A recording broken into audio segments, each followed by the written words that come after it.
Okay, so cheat sheet.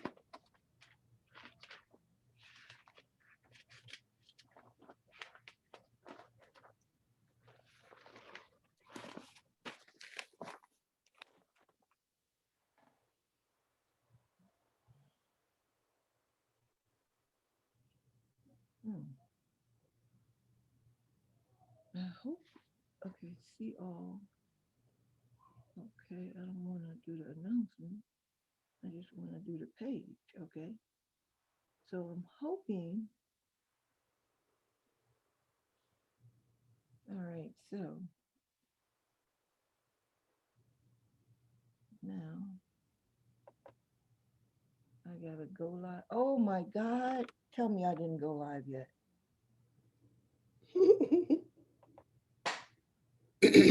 3 minutes. Waiting for live video. What? Josh, help! Something just went wrong. You can stream game. No, no. Oh man. Use King Street King. Waiting for video live. What does that mean?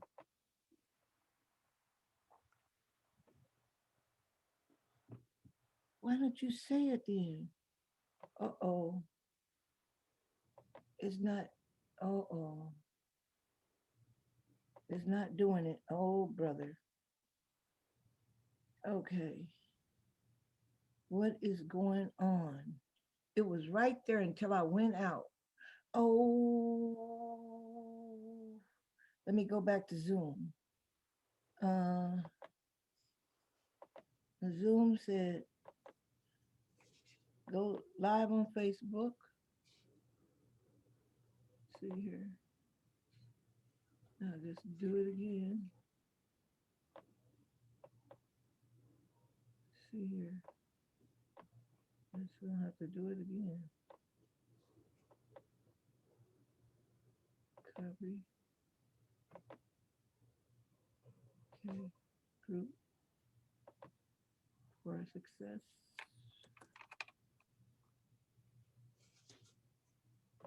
See if we could do it again next. So what happens?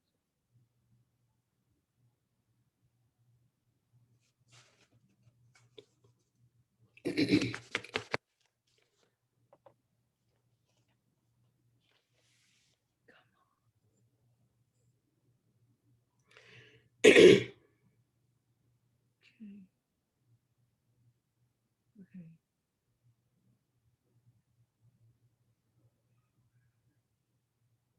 Okay. All right.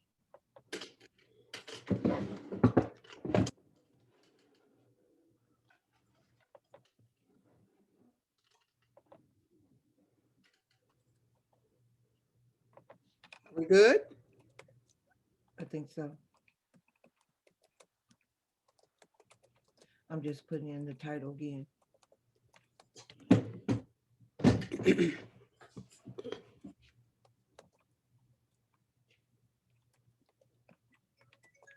That's it. February 28.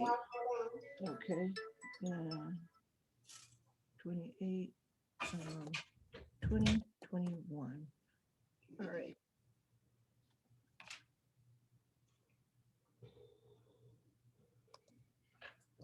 Okay.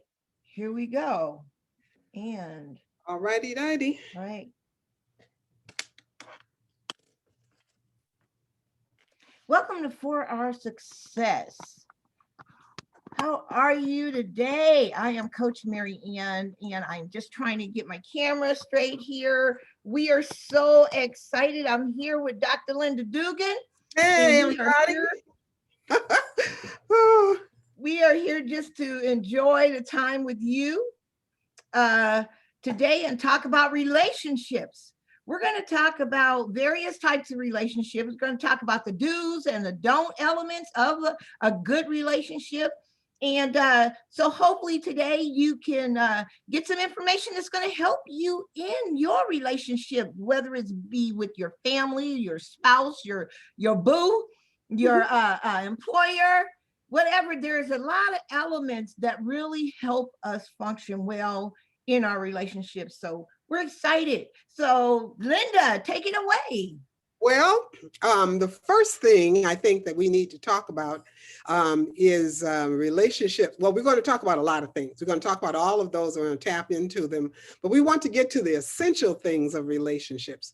And the first thing that we need to look at is our relationship with ourselves, because we know, Mary and I know from working with people, that you've got to have that relationship with yourself in order before anything else, any other kind of relationship is going to work well. So we want to talk about that a little bit as to, what we need to do in order to have better relationship with ourselves. Absolutely. So I came up with this, Mary, the 3 C's to kind of help us to remember these things that we need to do in order to love ourselves more. And the first one is to connect with God, the universe, the higher power, whatever you call it. I don't care what you call it. That thing, that entity that you go to that is beyond yourself. You've got to connect with that first. And that's just fundamental for anything. And then the second one is cultivating healthy relationships with other people and learning how to do that. Because, sometimes, in the development of relationships and in growing ourselves, we find out there are things that we could kind of sharpen in order. Sorry about that. There we go. Go ahead. Okay. I'm sorry. We can sharpen within ourselves to help our relationships. So cultivating those, good relationships with others.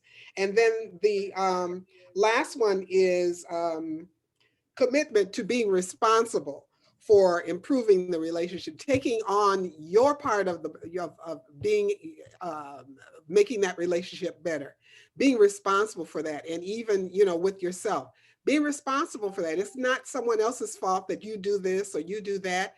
You take your responsibility and you'll be, just overwhelmed with how well the relationship will improve.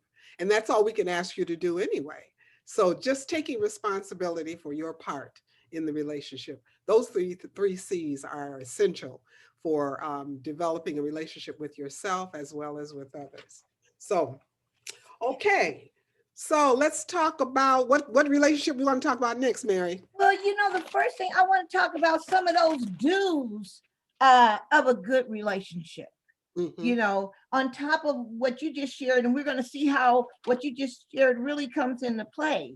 And when we're talking about relationship, one of the biggest challenges I see with individuals that I'm coaching, or just individuals I have done some spiritual development with as well, and whether it's biblical development, with families, with friendships, communication just seems to just be one of the biggest challenges people have.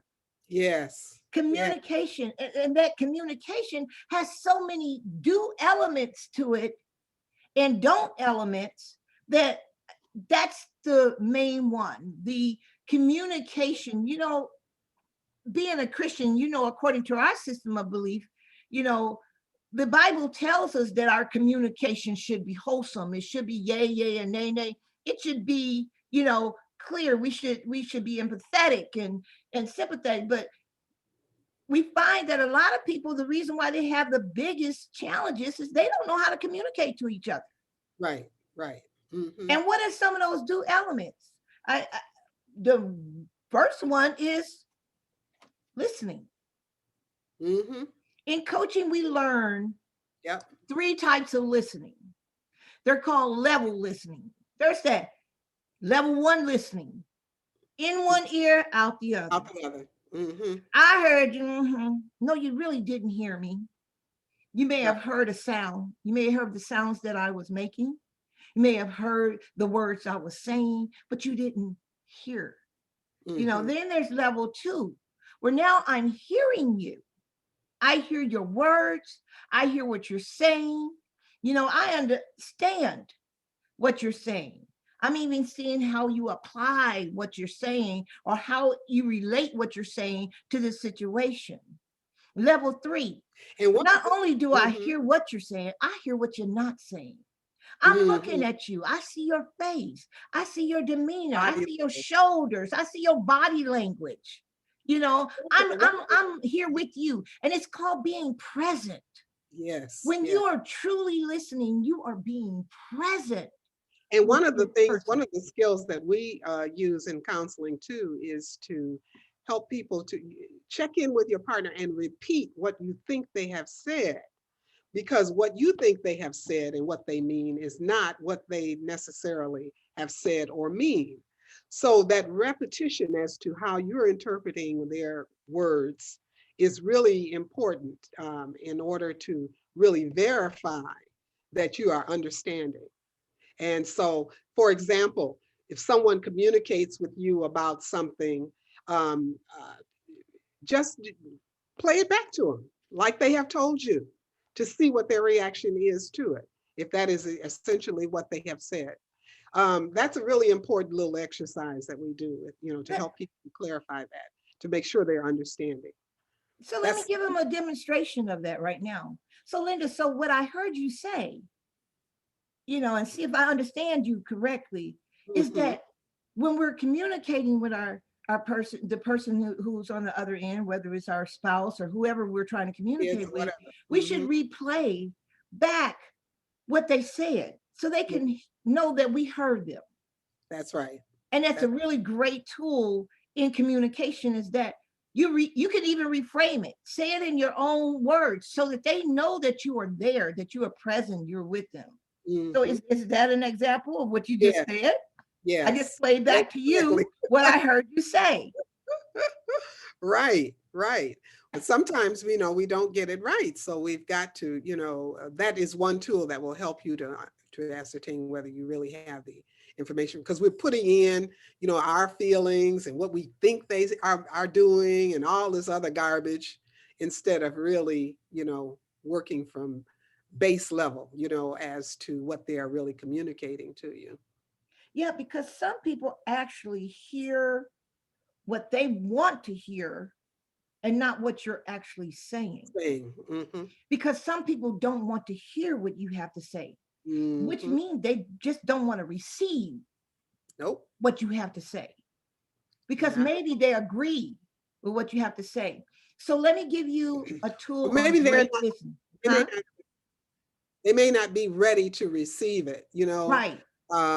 and especially if it's something that makes them look bad or bruises their ego, or, a little or a lot or whatever, they're not ready to receive it. And so, they'll tune it out or make it look like it's your fault or whatever, they're not ready to receive it yet. But at least you have clarity on that. Right, exactly, you know, exactly. You know so what? Before we move any further, I forgot to tell people. I know some people are probably wondering, where is Lucinda? Where is that's the right. attorney? Yeah, Jones, Lucinda Jones. Hey, Lucinda is working on a case, and so this week she won't be with us, but she should be with us on our next show. Hopefully, she will be. She's really engrossed in that case, and we definitely miss her. Yeah. So no, she hasn't left us. She's still a part of For Our Success. And Lucinda, mwah, we love you when you're able to view this, and we miss you. We can't wait for you to come back. Yeah. So I And best almost forgot wishes on that. that case, girl. Whatever. Best wishes on that You case. know. Um. So like you're saying, is that when people communicate and they listen, I want to add to what we've been saying. It's a tool that you can take with you. This is something you could practice over the next week, over the next 2 weeks. You can practice this. And it's listening without judgment. Mm-hmm, I know that's hard for some of you. mm-hmm. Listening without judgment. You- That might mean you need to take a deep breath and move you out the way, just move you to the back burner for a minute and listen. Don't judge them. Don't condemn them. Mhm. Listen. And that's kind of hard when you're emotionally aroused, isn't it, Linda? Yes, it is. Yes, it is. But we got to do it. That's the work. That's the work in order to make the relationships work. Is sometimes we have to put our own feelings on the back burner in order to understand where people are coming from. Um, and also I have a little formula for conflict resolution, because there are going to be conflicts in your relationships. I was married 43 years and I loved him to death and he loved me, I'm sure. But there were some days I was ready to throw him out the window. You know what I'm saying? And so there are going to be those conflicts, and knowing how to manage those is very, very important. Um, and I've got 4 steps that I use with clients in helping them to resolve those conflicts. One of them, the first step, is to show mutual respect for each other. So no matter what we're communicating, we always show respect for each other. You may be hard to hear, but I still respect you, and I'm not going to call you out your name or do all these other things, because that just breaks down communication. It doesn't help at all. Um, pinpoint. Number 2 is pinpoint what the real issue is, and that means sometimes we get in arguments about something that is not really the real issue. For example, the real issue might be finding a better way of making a decision, about something like where you're going to take a vacation, instead of, I had one couple and he would always make the plans to do whatever, and she was supposed to go along with it. And so he thought that the issue was that she didn't like his plans and all of this, but her issue was that she wanted some input into it, as well as the kids, as to where they would go and what they would do. But he was, uh, not understanding what the real issue was. And the third step is seeking areas of agreement, and also determining what you can do to change to make things better. But so it's seeking some areas that you can agree upon. And sometimes, that's where counselors may be able to come in to help you or whatever, if you have problems with that. But most people can do it on their own after they understand the process. But seeking those areas of agreement, like that couple finally decided that, yeah, after they understood what was really the issue, that they could, have a family meeting and determine, ahead of time what was going to be the plan for vacations for that year or whatever. So that's really important, third step. And then the fourth step is mutually participating in the decision making. That everyone that's involved in that conflict should participate in the decision making as to how we're going to resolve this, instead of just one person. Sometimes we have very dominant people in a relationship and they want to determine, they're very comfortable determining, well, this is what we're going to do. Whereas the other person may not be quite on board with that. So mutually deciding, and that means making a deliberate effort to get the consent of each other, of everyone that's involved, before making that decision. So those are the 4 points that need to be considered in when you do have those conflicts. But a lot of times, especially in this day and age, Miriam, there's just so much stuff going on. I mean, couples and families and kids, everybody's stressed out, and relationships are often strained. We're living, with each other 24/7 now, a lot of times, and all of that. And so there's a lot of stress to the relationship. So Definitely. how do we relieve that stress? How have you been able to relieve it? Well, when you have stress in relationships, stress, remember this, stress is a communication that something is going on. So it's your body communicating that something's not right. Mhm. Okay. Or that something is different, because you can have eustress. Eustress is that stress that makes you do better. You know, it's like, oh man, I'm getting ready to make this basket, or I'm getting ready to run this, touchdown. You know, you got that energy kind of stress. Yeah. But then you have that other stress that's not as good. That's the basic stress that you were, you get all these cortisones and all kinds of things in your body just starts to, flare up. Well, is your body telling you something's not right here? Mm-hmm. And when Yeah. you experience that stress in your relationship, you experience that stress in your communications, then you know that, you know what? Something's not right.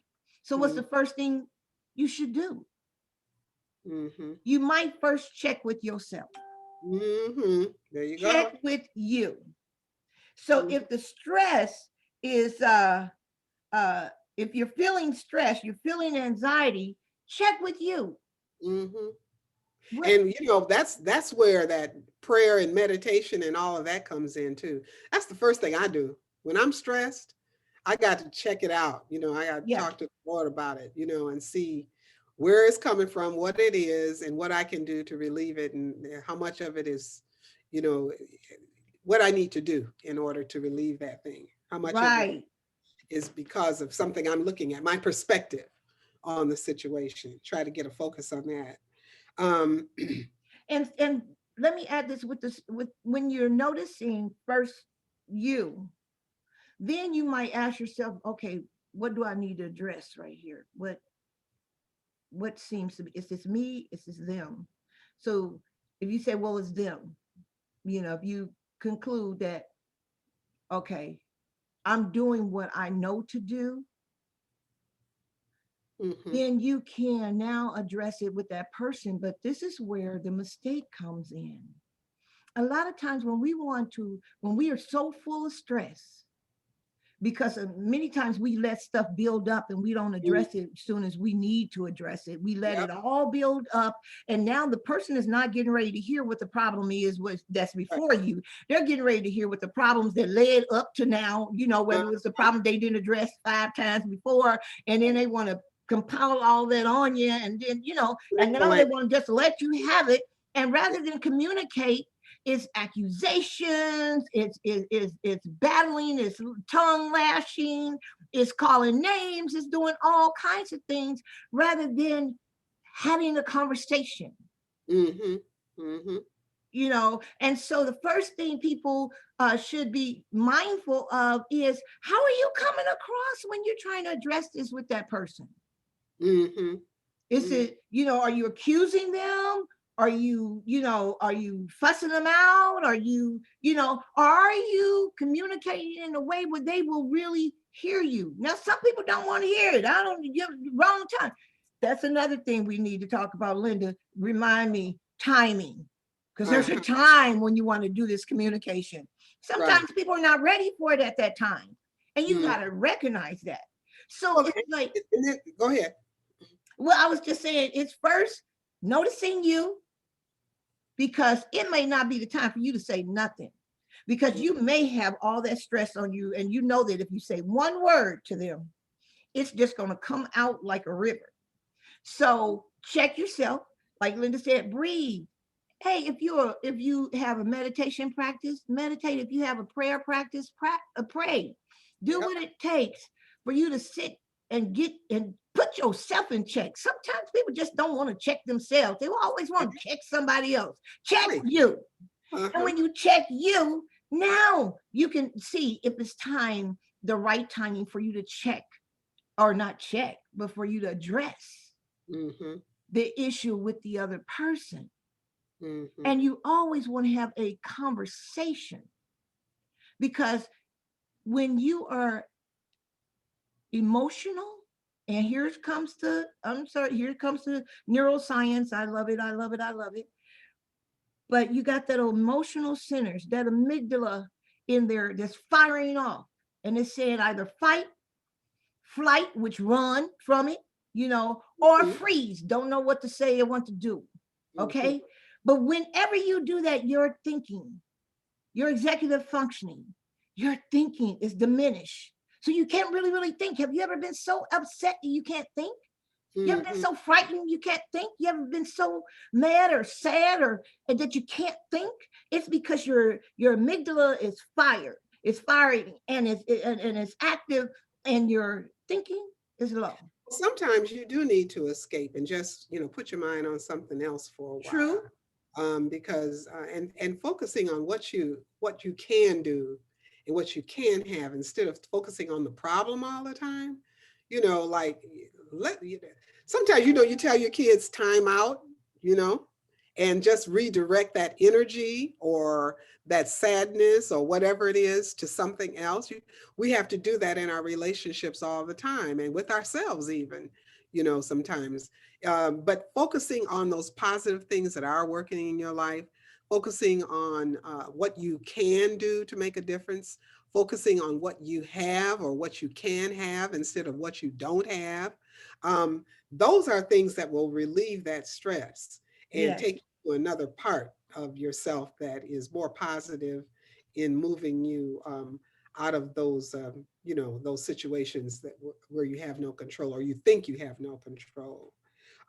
Temporary escapes are good, as long as they're temporary, get back. Right. Mhm, I think that sometimes, Linda, people don't see the value of that. But mhm. that's an enormous value Yes, to walk away from the situation so that you can have a fresh approach to it. right. Sometimes people, a person will say right now is not the best time, and the other person just wants to keep going at them, going blah blah blah. They insist, forcing a conversation on you. That's a don't element. Stop Mhm. forcing conversations on the person you're trying to communicate with when it is the wrong time. Yep, yep. And Let and them have their quiet time so they can think. Because remember, you're forcing a conversation. You're keeping them in the emotional centers so right. they can't think. But you want them to think. How can they think? You won't shut up long enough to let them think. So, it's the truth. It's like, be It- quiet already. Let them go away and think, or you go away. Matter of fact, if you go away, you might be able to breathe. You might be able to think because you can't think with all of those emotions. mhm. So that's why you must, if you see these stressful moments, check yourself. Sometimes humor will Check your help. name. Hmm? Sometimes, sometimes humor will help. Humor. Appropriate, at that point in time. Now, if somebody's hot mad, that may not be the right time to crack a joke. It depends on the joke. So you have to be very calculating about that. Oh And yeah. sexuality also is a reliever, is a stress reliever. But you got to be together on that too, Wait a because minute, you said something else is on sexuality, sex. Oh yes, sexual. Yes, sex. that relieves stress. Have some good sex. Make love. That's right. That's right. But Honey, it's that's a got to be, great stress reliever. but not forcing each other, Right. Oh, of course. that's not going to work. But if there's some agreement that that'll help to relieve stress, or there's cooperation, yeah, by all means, Yeah. that's what it's for. That's one of the reasons anyway. God gave it as a remedy to a lot of things when it's done Oh, right. When it's done right. Okay, so one from Lucinda that she's like, make sure we talk about this, and that's we're looking at the do's and the don'ts elements of a relationship, of a good relationship. One is the blame game. oh Lord, yes. The blame game. Mhm. We so used to blaming others. Sometimes we blame ourselves and we get so depressed, and then the person can't communicate with us either. But the blame game, some people don't like to share the blame or share the responsibility. So if your relationship didn't work, who's the fault? Oh, he's the fault. Oh, and you're not taking your responsibility. I talked to a young man I was coaching yesterday, and I asked him, I said, so what was the demise? What led to the demise of your marriage? And he said, you know what? I would say it was 50-50. Mhm. I said, really? That's That's not a unusual. common answer, huh? That's unusual because That's you what had I'm saying. That's not a common. common answer. Yeah. These are 50-50. 50. He said, we'll talk about it sometime. He said, but I believe I was just as responsible for it. And I said, oh man, I got to use that on the show tomorrow. But just as responsible for it as she was. Mm-hmm. If you look, I mean, even if the person was 100% responsible, you were faithful, you were committed, you never thought about going out or disrespecting them, and they went out and they did something that was very betrayal to your relationship, or even your friendship, best friends, have broken, have fallen apart, or business relationships have been destroyed, you know, for betrayal or disrespect or a lot of reasons. Even if that person is 100% responsible, they're really not 100% responsible. Right. Because often I find when we dig down into it, is that there were signs you Mm-hmm. refused to notice. Mm-hmm. Mm-hmm. You Or there know, may have been something that you thought was okay to say right? or do. And their response was that they were hurt or angry or whatever to that, because it was disrespectful or whatever, or that's the way they interpret it. So that's why the communication is very, very important in, Yeah, in relieving and helping to alleviate problems that we have in relationship. That communication is a big deal. Mhm. absolutely. And you know Like what? On Michelle the Obama blame, said, they went to the marriage counselor and she was saying, "Fix him," you know. fix him, fix Yeah, him. fix him. Like, And most people do come into counseling thinking that, fix him or fix her. She's right. the one that's making this relationship not work. Exactly. That's the one I'm already, my antennas are up already thinking, okay, we need a coach. but Yeah. but when you're talking about blame, why why why does blame and shame have to show up? Why really does blame have to come into the relationship? Well, I think So it's an ego thing, because I've had couples. I remember one especially, and both of them came to counseling. They agreed to counseling. Both of them wanted counseling, but when we got there, I had to do some intervention because she just went on and on and on about all the stuff he had done in the past. He was the one that wanted to come to counseling, really. He was the one that set up the appointment and everything, and she agreed as well. And so I couldn't get her off that page. I mean, it was very difficult. I did eventually, but I couldn't get her off that page of beating up on him. You did this and you did that, and not taking responsibility for her part of the relationship failure. You know, that so that's really a big part of it. Is that blame game that you were talking about. yeah. So that kind of leads us into the next point, that Lucinda was saying about taking that responsibility. Your responsibility, does it really have to be a blame Mm-hmm. situation and a shame situation, you know or can it just be there's a responsibility, even Mm-hmm. if you did nothing wrong? Mm-hmm. Your responsibility could be, you know hey, apparently I didn't see what I didn't see that you were unhappy, or I didn't see that this might be a flaw or whatever. I'm not really sure what has caused this, Mm-hmm. but I like to address it if it's something we can address. But if it's not, hey, Mm-hmm. perhaps I should have been more aware. Uh-huh. And if even if you wasn't, because if you just take it as responsibility opposed to shame or blame, then you're not going to say, well, you know what, I guess I was to blame for that too. Right, right, right. I guess, because that's the flip side of it. People blame themselves. It's like, it was all me, it was all me. Mm-hmm. And then if it's not doing you any good, if it's not going to fix the situation, why do you need to wallow in blame and shame? Mm-hmm. So if you just take responsibility, it's like, okay, I'm taking the lessons from this and I can do that differently the next time. Mhm. Next relationship, I'll do that differently. Next friendship, I'll do that differently. Or the next time with you, I'll do it differently. Mhm. You If know, it because fits it. people, if you get in blame and shame, it kind of blinds you to getting the lessons That's from it. right. And to making any changes. Exactly. Exactly. What So, about that quid pro quo? You know, I did this for you. Now you got to do this for me in relationships. How does that show up, Linda?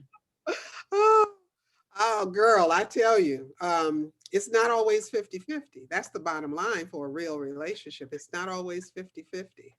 So, you know, you have to understand that. And part of the relationship, you know, for long-term relationships is that you have to give sometimes, and sometimes more than you think that you should. But are you willing to do that? You know, for me, it was calculated. It was always calculated.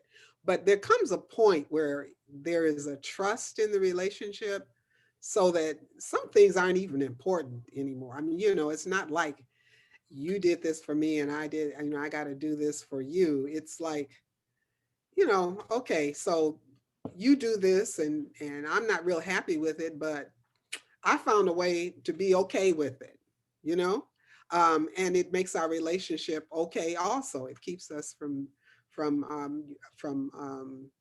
you know, from destroying the relationship. The relationship is kind of like the baby, and do you want to save the baby or not? Sometimes you don't. That's okay too. But you got to decide, you know, what to do. But understand that it's not going to always be 50-50. And just because you're giving doesn't mean that they're going to give the same exact amount. And there may be times in the marriage where they will give more, one will give more than the other, you know? So you have to understand that too. Because, you know, for example, sometimes like husbands and wives, you know, they have a lot of fun and they're doing things together. And then all of a sudden children come. Okay, so children are taking mom's attention and time and energy away from that, Or uh, dad? con- yeah, conjugal relationship with husband. And it doesn't mean she doesn't love him, but she's tired, you know, and I know because I was one of those. And so it wasn't exactly the same. So, but there needs to be an understanding and an adjustment in a relationship, knowing that there are various stages and certain things that come into our lives that will change the dynamics of the relationship. And just to be conscious of that, you know, gotta we gotta be woke, as they say, in the relationship, and understanding that it's not going to always be the same. But when you know each other's intent and you recognize what is happening, then you can make those kinds of adjustments, you know, Yeah. if you want to. And which kind of brings me to a point. Um, Men and women are different. And I know women, sometimes we don't want to hear that, or we think, yeah, right, but he should know and he should be this. Men are, and women are different. They communicate differently, they have different desires. They're not all the same. I was raised around guys, and I have 4 sons and 1 daughter, grown. I can tell you that men are different. Hmm. And so, whereas you might be, oh, you may communicate one way, you may show your love, and this is not even just with men, it could just be with another person. You might show your love in one way, they might show theirs another. We talk about the 5 love languages. You know, some people are all about, you know, words of affirmation. That means you got to constantly, you know, affirm them with your words. Some people are about acts of service. They, if you don't do anything for them, they don't feel loved. Some people are about gifts. If you don't ever buy them any gifts or whatever, or they're always getting you gifts because this is the way they show their love, you Hmm. know. Then we have touch. If you never touch that person might need to be touched all the time. They may do Yeah. everything in the world for you, but they Yeah. need to be touched. They need to Right. be touched, you know. So there's, and then quality time. You may provide, a man sometimes wants, I provide a roof over your head, I pay the bills, I pay this or whatever, and the woman is like, yeah, but we ain't spend no time together. Right. It's Mhm. quality touch. I Oh, mean, Mary, quality let me time. interrupt you let me interrupt you Yeah, just for a minute. go ahead. Let's encourage those who have questions or whatever to use our chat to, you know, send in questions, or to call or whatever they can do, so that we might be able to address some questions if they have questions or things that they'd like, issues they'd like to answer. So Yeah, is the chat open tonight? I did look at the chat. There's no chats right now, as of right now. I But don't know if people really understood that they could, write in questions. right, okay. Mhm. Yeah, and okay, great. But your point is really good, Mary, in that, we are different. And that's a part of a relationship, is getting to know how we're different and what is important to each other. Sometimes, that's a part of the marriage counseling, especially pre-counseling, before marriage, premarital counseling, is to get to know each other and what your needs are, and how you communicate with each other and all of that. Because it may be very different, you're right, men and women, generally speaking, um, communicate differently. And but not always, but some men may need to be touched. They may not even know they need to be touched, but Right. you know, Well, that is it. try to be That's tough the and love everything. language is for everybody. Yeah. I know many men love to be touched. That's the Mhm, whole thing. Why? They had a touching mother. mhm. They've always been touched. Hug they grandma and and auntie and cuz everybody hugged them and touched them and love, and that's how they show love in their family. And then here you come, you don't want nobody touching you. Mhm. All that, he got to be all up under me and all that. And then you want to have a good relationship. Or he may be a person who never had too much touching and didn't even know. Exactly. And you You, needing all that affection. yeah, and he didn't even know that he's always masking it with his masculinity, or toughness. Or women are like that too sometimes. Yeah. Like like you said, I don't need all that touching, and if but when he finds a relationship where there is touching, he just melts. Right. So Right. yeah. So anyway, all of that is really, really important that we, be aware of that. And that's the part of developing a relationship. And so the next point I like to make, Linda, is about support. It's about support. To have a great relationship, you should have support. And I'm not Well, talking when you about say support, financial. what are we talking about? I'm not talking about financial support. I'm Mhm. talking about, like I share with my children, make sure you marry someone who is for you. That means they're on Mhm. your team. They're Right. there to support you, support your dreams, support your visions, encourage you, have your back. So think about this.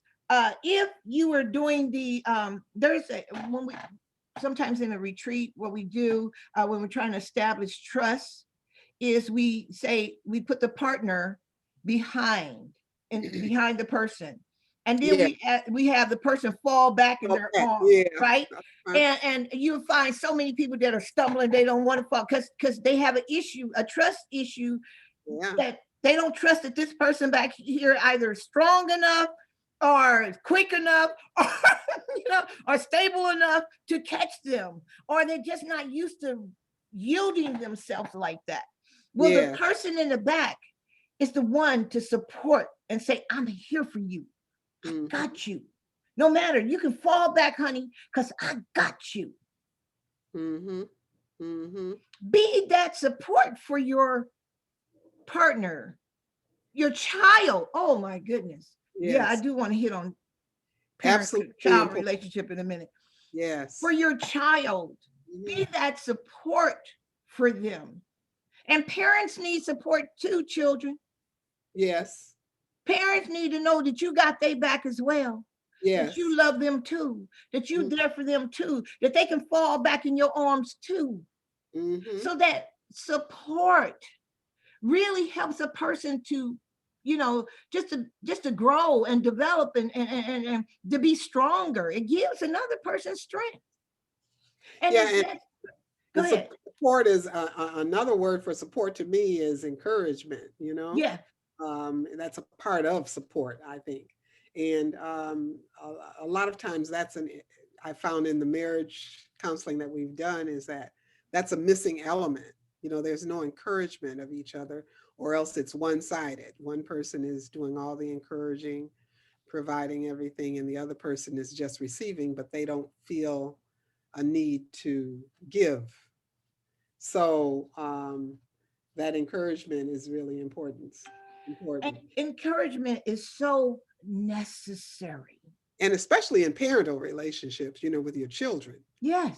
You got to encourage your children. You You got got to. to make your children feel like they can do Anything. anything That's right. that they put their mind to. You have to, and make them believe that you are there to support them. The Yep. good, the bad, the ugly. If your children know that you love them, no matter what, you know that you're there. Baby, you fall in my arms. You know, hey, I'm not going to always condone what you do, Mm-hmm. but I will love you in spite of it. Right of it. That's right. Mm-hmm. And So that love recognize, becomes a support, you know. What'd you say, right. Linda? I was going to say recognizing their efforts too. Any positive effort that has been made towards being a better person should be acknowledged. Well, maybe I see that you did do, you tried to clean up today or whatever it is really, really encouraging. And so it's important that we do those things.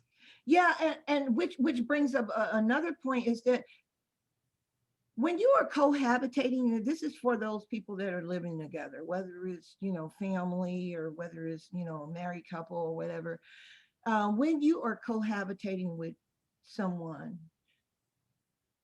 everyone has a responsibility. There should be a shared responsibility, and not all the burden should just fall on one person, Mm-hmm. because that's unfair, especially in this day and age where generally a lot of people got to work. But even Right. with the children, you teach the children, hey, you have to do your share, even if it's picking up your toys or if it's setting the Mhm. table or if it's whatever. Everyone has a part in this family or in this household. We all share the responsibility of being here. So say for Yeah, we say instance, teamwork makes the dream work over here. what you say it again. Teamwork makes the dream work. When we Teamwork work makes the together, dream work. that's the thing, Absolutely. when we work together, we can get it done and get it done faster, faster and better. Right. And so here's the example. Your daughter loads the dishwasher, and every time she loads the dishwasher, she puts the knives and the forks up. Well, you hate that because you know that someone can get cut Mm-hmm. by doing the dishes. So soon as you open up that dishwasher and you to get something, and you see that, you land into her. Didn't I tell you about the dish? I told you don't do that. And sometimes she don't even know why, because it sounds stupid to her. Mm-hmm. And then you say, but I told you and I explained to you and I told you this and I told you that. And you can get off, go off, and you can get upset or whatever, put everybody out the household because she did them wrong. But if you were to encourage her, you would then increase the likelihood that she'll do it right the next time. So how does that look? Mm-hmm. You can say something like, hey babe, I noticed you put the forks and the knives up again, and I thought the last time when we talked about that, I explained that to you, that that's more dangerous than if you put them down. So Mm-hmm. I wasn't sure, is there a reason why you put them up? And maybe I need to know, maybe I can look at it from a different perspective, because I am very, I'm so appreciative that you wash the dishes. Mm-hmm. Sometimes we don't want to say thank you. Well, they ought to do it because they did. But you can still say thank you. You Right. can still encourage them to keep doing it. Hey, you think she gonna want to keep doing it if you keep landing into her? I done told you 1,000 times, and you're gonna have to tell her 1,000 times more, because your approach is wrong. Uh-huh. Uh-huh. So you can say, hey, try to understand why she's doing it. Maybe she doing it out of spite. Or maybe, hey, what's, share with me. First of all, you can start off just thanking her, hey, thanks for loading the dishwasher. Thanks for washing the dish. And that's great. Hey, I went in there. I almost cut my hand on that, the knife. It was up again. I noticed you do that. And I thought I had, we had talked about that before. Maybe I didn't explain myself. So tell me, what's is there a reason why you you know, you put him in that way? Is it easier, or what is the reason?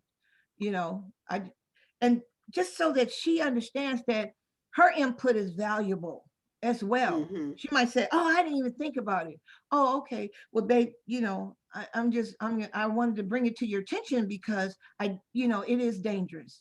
And that's the reason why it's not that I'm trying to tell you how to wash the dishes, because hey, you wash them dishes, girl. How you wash them dishes? I'm so happy you wash those dishes. But when it's something that could be dangerous to you as well as me and all of us, I did want to bring that to your attention. So Mm-hmm. that way you've had a conversation, you haven't let her in, but you still encouraged her. Right. You encouraged her by just letting her know, you value the fact that she's washing dishes. Your husband take out the trash. Thank you, baby. Oh, thank you for taking out that trash. Your son, hey, honey, thank you. Whatever they do, just people operate more on encouragement, and They as sure long as do. it's sincere. Yes.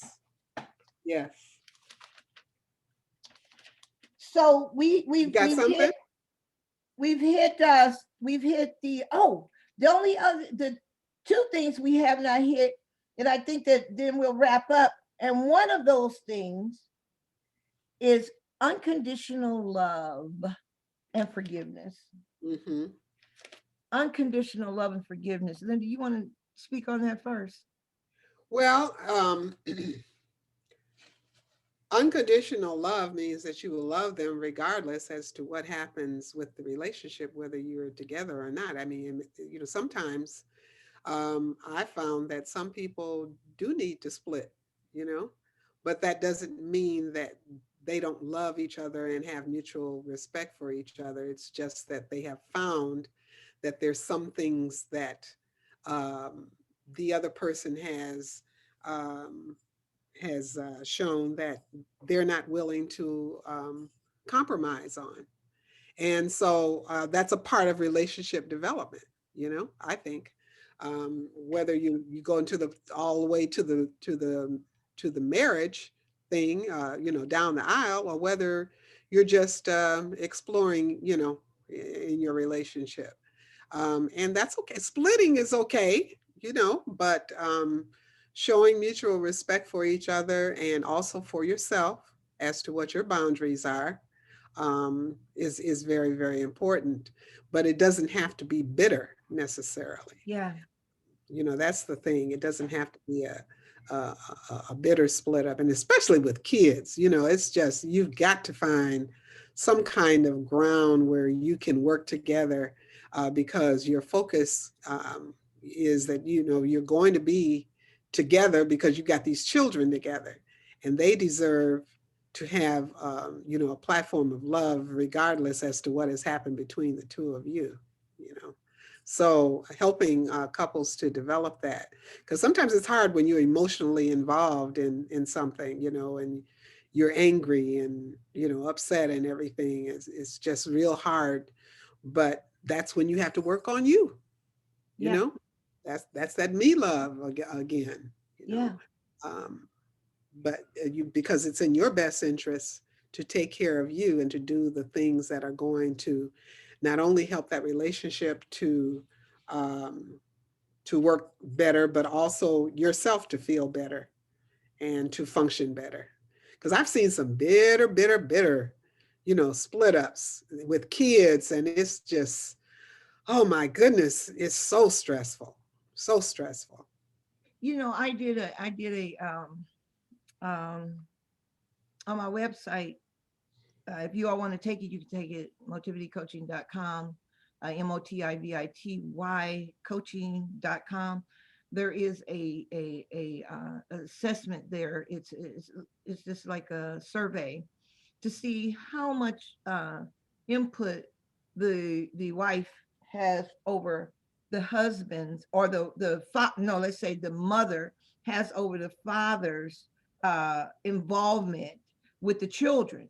Mm-hmm. Because sometimes if there's bitterness and anger and things like that, the mother will use the children, or the father will use the children Mm-hmm. as a weapon Right. against the other person. Yep. and then they become my children, not our children. And it's just dysfunctional for the children. Yes, indeed. And And so, then when the children also behold how you're communicating with others, you're teaching the children how to communicate in times of conflict. mhm, And mhm, when you're having conflict with somebody, you need to curse them out and call them names, or you need to, treat them bad. You need to withhold everything from them, because that's children learn what they live. mhm, And so when we're talking about unconditional love, it's like you teaching your children, take your love from this person because they did wrong. mhm. Right, But unconditional love loves them in spite of their wrong. right, right. I love you. I don't condone what you're doing. Mhm, I don't condone what you're doing, but I'm going to mhm, respect you. mhm, And right now, we can't be in the same room. We can't have this conversation. And we're mhm, definitely not going to have it in front of the child. mhm, And it's not a good time. And so, what do children learn? They learn, okay, it's not a good time. You can have a conflict with somebody, but you must respect their time. You must respect them. mm, They're learning these things. They can right. still love somebody and be angry with them, because you know how sometimes kids feel that, you hate me because you're mad at me. Mhm. No, I love you always. But I But can I'm be going I to can be correct mad you. at you and still love you. Well, that's not how you was with daddy. You don't love daddy no more. He did, you was angry with him, you don't love him no more, so you don't love me, you know. And so and then that leads that say way that's a say way say that leads us Segue, segue. into segue, yeah, into unforgiveness. I'm Uh-huh. going to tell you That's so something. Unforgiveness is cancer. it sure is. Unforgiveness is cancer that you can give to yourself. Mhm, Because here's the deal. The unforgiveness is not really, it's it's working more against you than it is the other person. absolutely. It works on your health, it works on your psyche. Mhm, I mean, your well-being is affected when you don't forgive. Some people, I help them to unshackle their past, unshackle them from their past, unshackle their growth from the things that's held them bound due to unforgiveness. and sometimes unforgiveness of yourself. Oh, yes. Oh, yes. Yeah, Yourself is talk a about it. very important thing, you know, because you just put yourself in prison when you do that, in your own psyche. And so it just keeps you from, the joy and the peace and all of the things that all of us strive for in our relationships and in our lives. But if you're carrying around this burden of unforgiveness for yourself, you can't attain those things at the same time. It's very, very important that you forgive yourself so that you can live your best life and be free. And you're the one that has to do it. Yeah, And you can do it. You yeah, can do it. you really can. Mhm, And so we started off talking about relationships. We hit some do's and don't elements of a relationship. We hope that that's been really beneficial for you, so that that can help you improve your various relationships. We started off talking about Dugan started off talking about that self relationship, that relationship with yourself. mhm. And we want to end in saying that forgiving yourself for the mistakes that you've made, you must have a really good relationship. Dr. Dugan and I are working on a program, and it is a program to help other people cultivate self-love and self-compassion. And a part of that is self-forgiveness. And it's just being more compassionate to yourself. This is one of the best relationships you can have, other than your relationship with the creator. You must first love yourself. You must love yourself unconditionally, respect yourself, Listen to yourself, because sometimes your emotions and your stress are telling you something. Mm-hmm. So Yep. listen to yourself. So all the elements we told you were the do elements, communicating with yourself in a positive way, not saying those horrible things to yourself and about yourself. All the elements we taught you was a do relationship with other, a do element with other people. Bring that to yourself. Mm-hmm. Know that you should listen.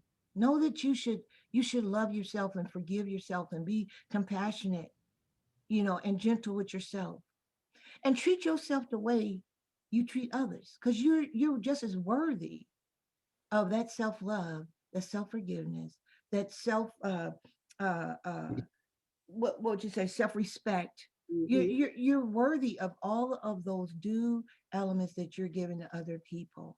So don't leave you out of the picture. We love you so much, and we want you to be prosperous in all that you do. Isn't that correct, Linda? Yes, indeed. We want you to live your best life. And we know that loving yourself is the essential first relationship after your relationship with the Creator in order to make that happen. And so we encourage you to get the help you need if you need someone for guidance in those kinds of areas. There's so many self-help books and all kinds of things that you can do, but work on yourself. And then you have the basis for developing, very good relationships with others as well. So we encourage you to do that. Yes, we do. And we love you so much, everybody. Join us. Oh, Linda, tell them about our next show in 2 weeks. Who's going Oh, to be on the yes. show? Tell them what's going on. Yes, 2 weeks from now, we have Dr. Angela Reeves from Michigan, who's going to be talking about what we need to know so far as skills that are needed for the 21st century jobs. You know, our kids nowadays, we're struggling just to get the basics done, but our whole skill set is off from what we need to be teaching these kids for the next century, and also for the jobs that are going to be activated. So we need this information. And so we ask that you come and tune in and tell others about it too. Parents especially, and educators. She will be talking about that. She's done some research on this, and she's going to be sharing that with us. So we're very excited about that, and we hope you'll tune in also. Fantastic. Well, listen, thanks so much for joining us. We know that many of you can't make it during this hour, but you do watch us, and you comment and you leave comments, and we appreciate all of them. We appreciate your support. We're asking you to share this with other people so maybe they can improve their relationships, and also be and join us for our next show. And we just love you so much. We pray God's best for you. And, Yeah, and again, we love you. God be with you. And bye for now. we'll see you in a couple weeks. Yes.